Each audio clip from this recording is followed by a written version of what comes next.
ہی ہے آرزو تعلیم قرآن عام ہو جائے، ہر ایک پرچم سے اونچا پرچم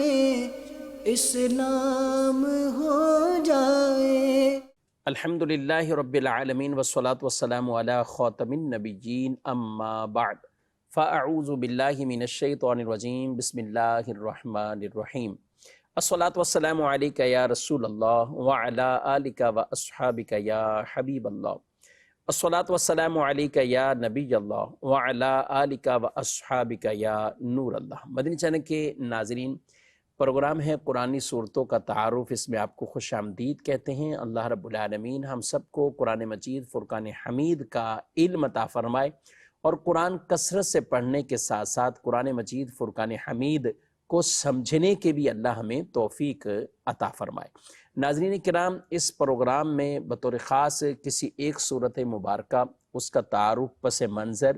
وہ پیش کیا جاتا ہے۔ آپ اول تاخر ہمارے ساتھ پروگرام میں شامل رہیں گے تو انشاءاللہ العزیز قرآن مجید فرقان حمید کی ایک صورت مبارکہ کے متعلق بہت سا علم سیکھنے کو ملے گا۔ الحمدللہ یہ سلسلہ جاری ہے اور بالترتیب یہ صورتوں کے تعارف کو پیش کیا جا رہا ہے۔ ہمارا یہ سلسلہ 29ویں پارے سورہ ملک تک مکمل ہو چکا ہے۔ آج ہم جس سورہ مبارکہ کا تعارف سنیں گے اس کا نام سورۃ القلم ہے۔ عام طور پر زبانوں پر جو جاری ہوتا ہے نون والقلم، اور الگ سے بھی بیان کیا کہ اس کو سورہ نون بھی کہا جاتا ہے اور سورہ قلم بھی کہا جاتا ہے، زیادہ مشہور سورہ قلم ہے۔ یہ ترتیب نزول کے اعتبار سے اس سورہ مبارکہ کے بارے میں کہا گیا کہ یہ دوسرے نمبر پر سورت نازل ہوئی ہے، کہ سب سے پہلے جو سورہ مبارکہ نازل ہوئی وہ سورہ علق اقرا کی ابتدائی آیات مبارکہ، وہ سب سے پہلی وہی ہے، اور یہ کہا گیا کہ پھر اس کے بعد وحی کا سلسلہ جو رک گیا اور پھر سورہ قلم نازل ہوئی، اور کچھ نے اس ترتیب میں مختلف بھی کہا کہ یہ نازل پھر اس کے بعد سورہ مدثر، اس طرح کی بھی اقوال موجود ہیں۔ بہرحال قرآن پاک کی ایک جو ترتیب ہے وہ ترتیب نزول ہے، اور ایک ترتیب مصحف ہے، یعنی جو قرآن ہمارے پاس موجود ہے۔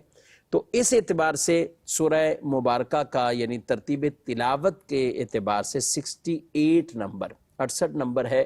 اور یہ سورہ مبارکہ 29ویں پارے میں موجود ہے۔ 2 اس کے رکوع ہیں اور 52 آیات مبارکہ یعنی 52 آیات مبارکہ ہیں۔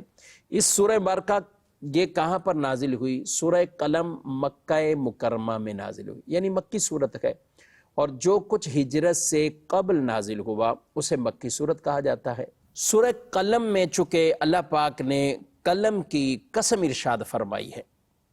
نون والقلم وما یسطرون، تو اس مناسبت سے اس کا نام سورہ قلم ہوا۔ مضامین بہت اہم بھی مضامین ہیں۔ اس سورہ مبارکہ میں اللہ پاک نے اپنے پیارے پیغمبر، پیارے نبی، پیارے رسول خاتم النبیین صلی اللہ علیہ وآلہ وسلم، ان کی شان، عظمت، مقام، مرتبے کو وہ بیان بھی فرمایا، اور جو کفار بداتوار، کفار اور مشرکین کی طرف سے آپ کو جو تکلیفیں اور اذیتیں پہنچ رہی تھیں ان کے جوابات بھی اللہ پاک نے ارشاد فرمائے، یعنی ان کفار کے بارے میں کہا، اور نبی اکرم صلی اللہ علیہ وسلم پر جو اللہ کی رحمتیں ہیں، جو اجر و ثواب ہے، آپ جو اعلیٰ ترین اخلاق حسنہ کی مثال ہیں، اس کے چرچے بھی اللہ نے اس سورہ مبارکہ میں فرمائے۔ اس سورہ مبارکہ میں ایک مشہور واقعہ باغ والوں کا وہ بھی ذکر کیا گیا ہے کہ کفار مکہ کے سامنے اس واقعے کو بیان ہوا کہ جس میں ان لوگوں کے نیتیں جب بدل گئیں، اور جو کچھ پھل تھا جس میں پہلے صدقہ کرتے تھے، خیرات کرتے تھے، جب نیت بدلی تو کیسے اللہ پاک کا ان پر وہ ایک طرح کا عذاب آیا کہ ان کی فصل ہی تباہ ہو گئی۔ بڑھتے ہیں اس سورہ مبارکہ کے مضامین کی طرف۔ آیت نمبر 1 میں اللہ پاک ارشاد فرماتا ہے نون والقلم وما یسطرون۔ نون حروف مقطعات میں سے ہے، اور ان کا معنی اللہ ہی جانتا ہے، اور اللہ کے علم دینے سے اللہ کے پیارے نبی صلی اللہ علیہ وسلم جانتے ہیں۔ قلم اور اس کی قسم جو لکھتے ہیں، یعنی یہاں 2 ذکر فرمائے، قلم اور اس کی قسم جو لکھتے ہیں، یہ قلم سے کیا مراد ہے؟ ایک تو یہ کہ قلم علم لکھنے کا ایک آلہ ہے، اور اس سے مراد وہ ہے کہ جو لوگ جو اس سے لکھتے ہیں، یعنی مراد دینی چیزیں لکھتے۔ دوسرا یہ فرمایا اس قلم سے مراد فرشتوں کا قلم، یعنی وہ فرشتے جو لوگوں کے بارے میں لکھتے ہیں، ان کے اعمال نامہ لکھتے ہیں، دیگر چیزیں جو فرشتے لکھتے ہیں، تو اس سے مراد وہ ہے۔ تیسرا قول یہ بیان فرمایا گیا کہ اس قلم سے مراد وہ جس نے لوح محفوظ پر لکھا ہے، اور لکھے ہوئے سے مراد لوح محفوظ،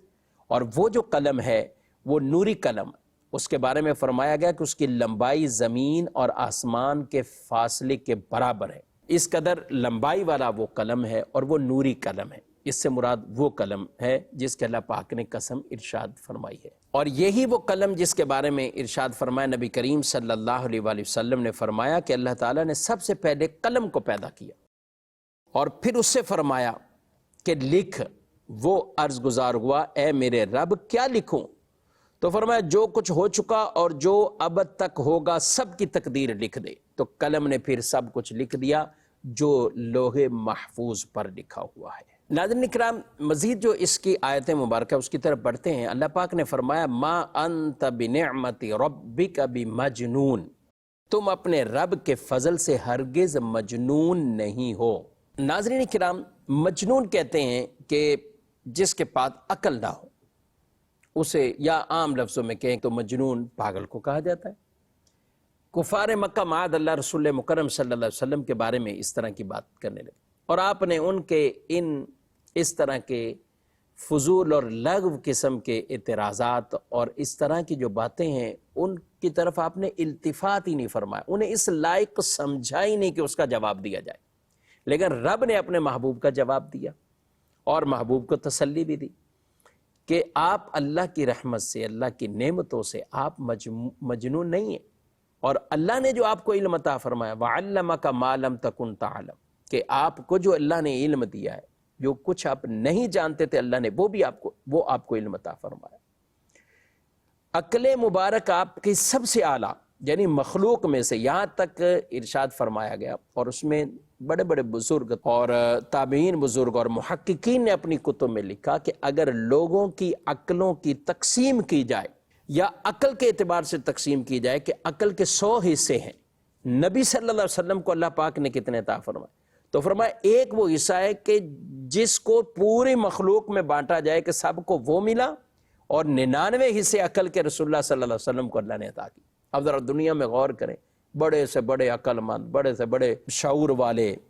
اور تدبر والے، تفکر والے، پھر ہم دینی طور پہ بات کریں، شیوخ الحدیث کی بات کریں، حفاظ الحدیث کی بات کریں، حفاظ قرآن کی بات کریں، عالم دین کی بات کریں، مفتی اسلام کی بات کریں، مجددین کی بات کریں، مجتہدین کی بات کریں، ائمہ کی بات کریں، اولیاء کی بات کریں، تو ان کی عقلیں، اور اگر اس سے ہٹ کر ہم عام دنیاوی اعتبار سے بھی دیکھیں تو لوگوں کے اندر بعض اوقات جو چاہے دنیا کے کسی فیلڈ میں کام کر رہے ہیں تو عقلی طور پر کتنی مہارت رکھتے ہیں، لیکن یاد رکھیں کہ پورے انسانوں کی جو عقل ہے، ان کو جو اللہ نے شعور دیا ہے، وہ اسی مثل کے، یعنی ایک حصہ ان کو ملا جو کہ سب میں تقسیم کیا گیا، اور ان کے بارے میں دعوے کہ بڑے بڑے عقل مند، تو نبیوں کے امام کے بارے میں کیا کہیں گے جنہیں 99 حصے عقل کے اللہ نے عطا فرمائے۔ اور بلکہ کچھ بزرگوں نے یہاں تک لکھا ہے کہ رسول اللہ صلی اللہ علیہ وسلم کی عقل کے مقابلے میں لوگوں کی عقل کا جو ایک موازنہ کیا جائے تو وہ کا ایسے ہی ہے جیسے رسول اللہ صلی اللہ علیہ وسلم کی عقل مبارک ایک ریگستان ہے، اور دوسروں کے فرمایا جیسے ایک ذرہ ہے، تو ایک ذرہ ایک پورے ریگستان کے آگے کیا معنی رکھتا ہے۔ تو اس لیے ہمارے نبی صلی اللہ علیہ وسلم عقل کے اعتبار سے بھی اللہ نے ان کو اتنی عقل اور ایسا فہم اور فراست خاص اپنی رحمت سے عطا فرمائی تھی۔ یہی تو وجہ ہے کہ رسول اللہ صلی اللہ علیہ وسلم پہلوں کی خبریں بھی عطا فرما رہے، بعد میں جو واقعات ہونے وہ بھی عطا فرما رہے، کسی کے دل میں کیا ہے وہ سوال بھی خود بتا رہے، ان کے جوابات بھی ارشاد فرما رہے، آنے والوں کو پہچانتے گئے، نہ صرف سامنے سے آنے والوں کو، آپ کی پیٹھ پیچھے سے بھی کوئی آ رہا ہے تو حضور اکرم صلی اللہ علیہ وسلم انہیں بھی پہچان جاتے ہیں۔ سبحان اللہ، یہ مبارک عقل شریف پیارے آقا صلی اللہ علیہ وسلم کی۔ آگے آیت مبارکہ میں ارشاد فرمایا وَإِنَّ لَكَ لَأَجْرًا غَيْرَ مَمْنُونَ، اور یقیناً تمہارے لیے ضرور بے انتہا ثواب ہے، بے انتہا، اتنا ثواب اللہ آپ کو عطا فرمائے، اتنا عطا فرما رہا ہے کہ اس کی کوئی انتہا ہی نہیں، سبحان اللہ۔ رسول مکرم صلی اللہ علیہ وسلم کی ذات کے لیے کتنا ثواب ہے۔ ناظرین کرام، بعض اوقات ثواب جگہ کے اعتبار سے، شخصیت کے اعتبار سے، سامنے والا کون ہے اس کے اعتبار سے وہ ثواب بڑھ جاتا ہے۔ اچھا، خاص دن آ جائیں، مبارک ایام آ جائیں، شب قدر آ جائے، رمضان کی راتیں آ جائیں، شب جمعہ آ جائے، روزے جمعہ، تو یہ نیکیاں اللہ بڑھا دیتا ہے، ثواب اللہ بڑھا دیتا ہے۔ ایک تو یہ ہے کہ یہ اللہ ثواب بڑھا دیتا ہے، دوسرا لوگوں کے اعتبار سے بھی ثواب بڑھ جاتا ہے۔ نبی کریم علیہ السلام نے فرمایا میرے صحابہ اگر یہ کچھ یعنی جو گندم صدقہ کریں، جسے ایک مد یا نصف مد فرمایا گیا کہ یہ اتنا صدقہ کریں، اور غیر صحابی سونے کا پہاڑ صدقہ کر دیں، وہ اس تک نہیں پہنچ سکتا، یعنی وہ اس تک نہیں پہنچ سکتا، ایک مد، نصف مد، اور ادھر غیر صحابی سونے کے پہاڑ، یعنی ادھر کچھ وہ ایک وزن بیان کیا کہ اتنا صدقہ اور ادھر سونے کا پہاڑ، یہ برابر نہیں ہو سکتے۔ اللہ اس صحابی کو وہ گندم اور جو پر جتنا صدقہ کرنے پر ثواب عطا فرماتا ہے، وہ غیر صحابی سونے کا پہاڑ صدقہ کر کے بھی حاصل نہیں کر سکتا۔ تو یہ کیا ہے؟ یہ حضور کے صحابہ ہیں۔ تو نبی پاک علیہ السلام کو کسی نے ایک بار بھی ایمان کے ساتھ دیکھ لیا، آپ کی صحبت میں بیٹھ گیا، وہ تو بن گیا صحابی، اسی پر خاتمہ ہوا، وہ بن گیا صحابی، انہیں درجہ یہ اللہ عطا فرمائے۔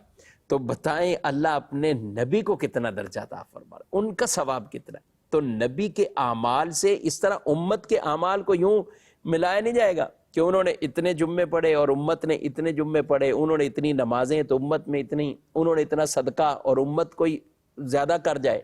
یہ نہیں کہا جائے گا کہ یہ امت وہ ثواب میں نبی سے بھی بڑھ گئی۔ بعض کو اس طرح کے بھی شبہات اٹھ جاتے ہیں، تو یہ بالکل غلط فہمی اور بغیر سمجھے ہوئے یہ باتیں کرنا۔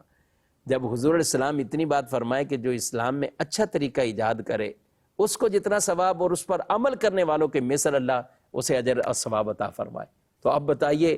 نبی پاک علیہ السلام جو اسلام کی تعلیم دینے آئے،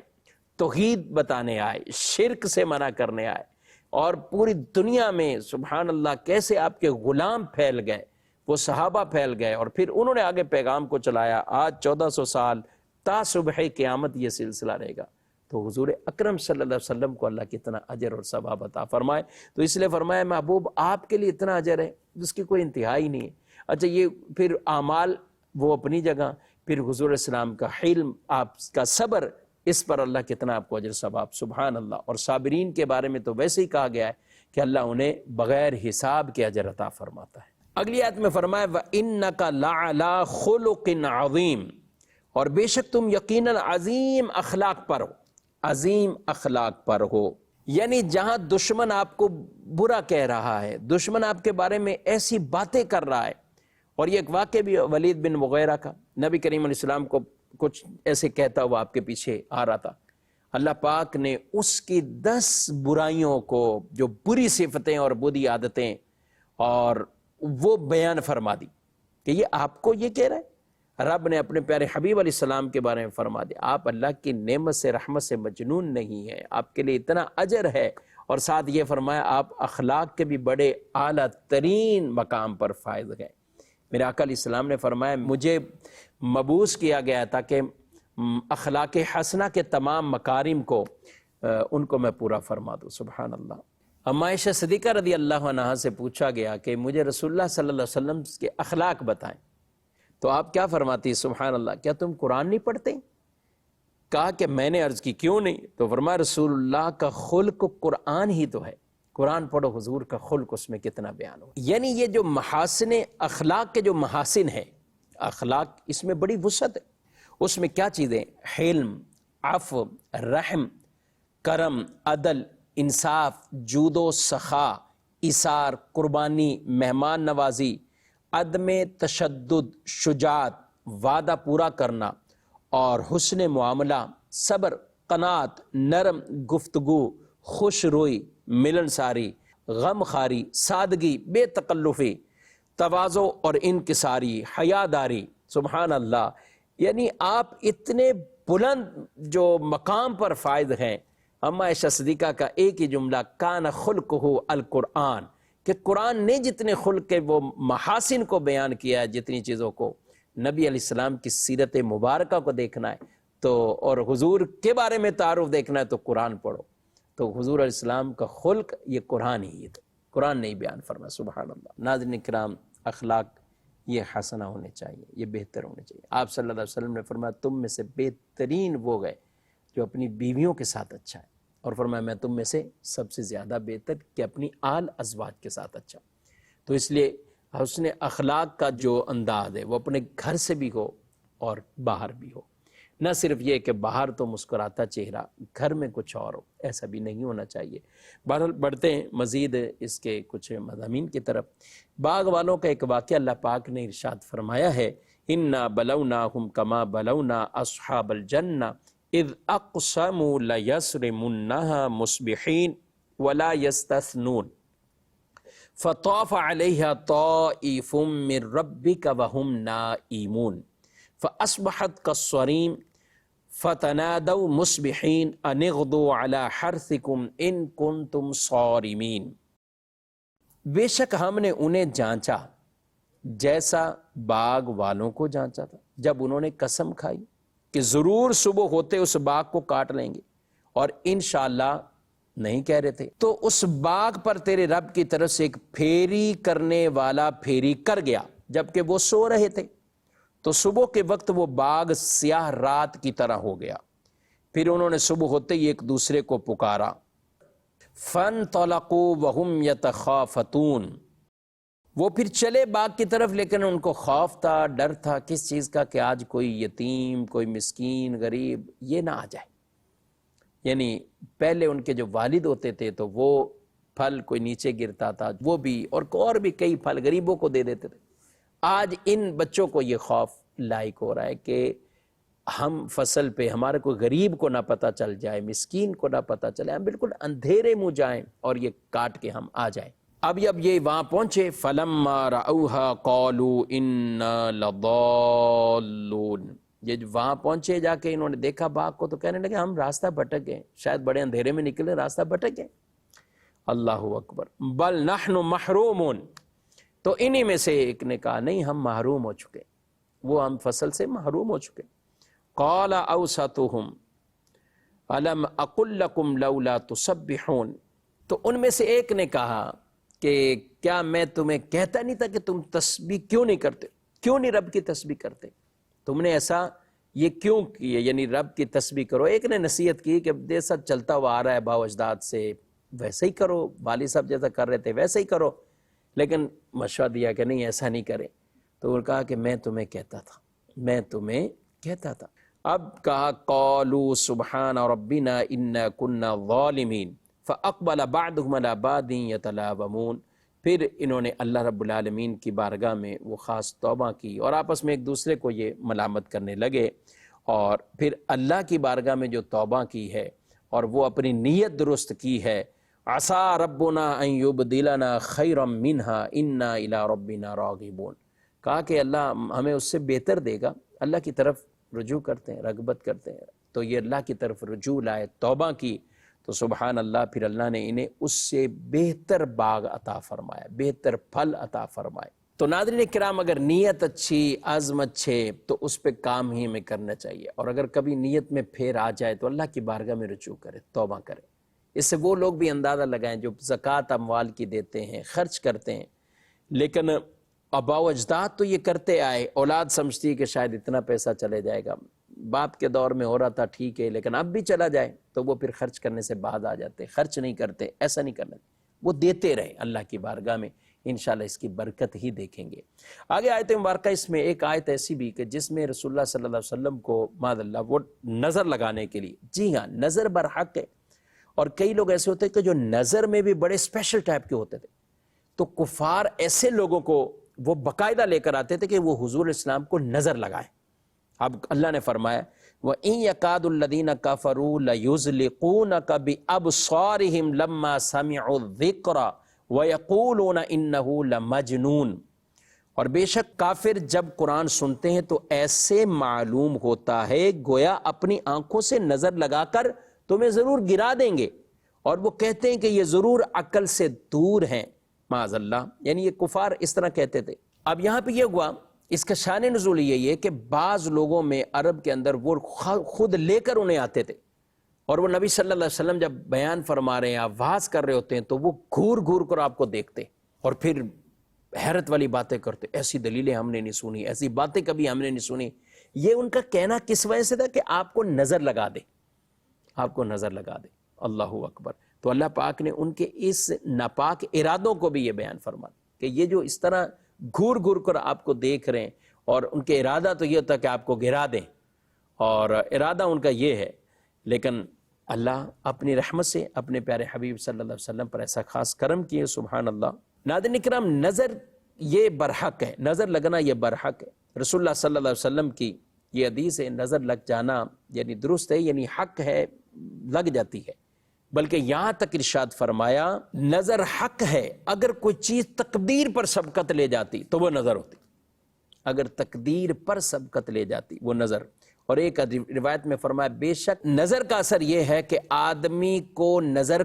قبر تک پہنچا دیتی ہے، اور اونٹ کو ہنڈیا میں، یعنی اونٹ بھی ذبح ہو کے اس کا گوشت پکنے لگ جاتا ہے، اور آدمی کو بعض اوقات یہ نظریں ہیں یہ قبر تک پہنچا دیتی۔ اس لیے نظر برحق ہے، ہاں البتہ ہمیں وہ وظائف، وہ قرآن کی آیتیں، رسول اللہ صلی اللہ علیہ وسلم کے فرامین، اور وہ صورتیں جن میں بطور خاص اس چیز کے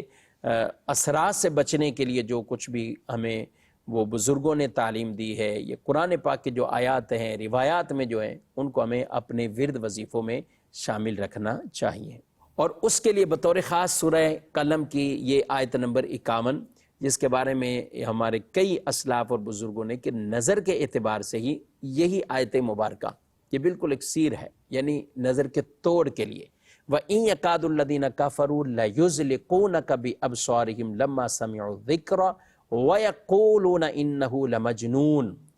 یہ آیات مبارکہ اور اسی طرح کچھ ایسے تعویذات، ورد، وظیفے وہ ہمیں ضرور استعمال کرنے چاہیے، تاکہ اس طرح کی جو نظریں ہیں ان کا بھی خاص طور پر یہ علاج بھی ہوتا رہے، اور نظر یوں اترتی بھی رہے۔ اور بھی لوگ کچھ اپنے طور پر کچھ ٹوٹکے ہوتے ہیں جو لوگوں میں مشہور بھی ہوتے ہیں، تو جب وہ شرعاً ممانت والے نہیں ہیں تو بالکل ان کے ذریعے سے بھی نظر اتاری جا سکتی ہے، وہ چاہے مرچوں کے ذریعے ہو یا کچھ اور اندازے سے اپنائے جاتے ہیں۔ تو نظر اتارنے کے لیے اگر اس طرح کے بھی کچھ انداز اپنائیں تو بھی ٹھیک ہیں۔ ورد وظیفے بھی کرتے رہنا چاہیے، بے جا اپنی چیزوں کو لوگوں کے سامنے شو نہ کریں کہ جس کی وجہ سے خامخواہ دوسروں کی نظریں لگیں۔ خود اپنے سٹیٹس لگائیں، خود اپنے فیس بک پر یا مختلف پیجز پر، سوشل پیجز پر چیزیں ڈالیں، پھر لوگوں کی نظریں تو لگیں گی، لوگ نظر لگائیں گے تو کئی چیزوں کے آثار بھی پھر نظر آ جائیں گے۔ تو اس لیے نظر برحق ہے، ہمیں اس سے بھی بچتے رہنا چاہیے، حتی الامکان ہم ان چیزوں سے بھی بلا ضرورت بچیں کہ سوشل میڈیا پہ اس چیزوں کا اظہار بھی نہ کریں۔ اللہ پاک ہم سب کی حفاظت فرمائے۔ ناظرین کرام، سورہ قلم کا کچھ خلاصہ میں نے یہ عرض کیا ہے، اور ہمارے پروگرام کا وقت اپنے اختتام کو پہنچا ہے۔ انشاءاللہ آئندہ میں سورۃ الحاقہ، جس کے بارے میں پس منظر کچھ اس کا اور شان نزول وہ انشاءاللہ بیان کیا جائے گا۔ اللہ پاک عمل کی توفیق دے، قرآن پڑھنے اور سمجھنے کی توفیق دے، آمین بجاہ النبی الامین صلی اللہ علیہ وسلم۔ یہی ہے آرزو تعلیم قرآن عام ہو جائے، ہر ایک پرچم سے اونچا پرچم اسلام ہو جائے۔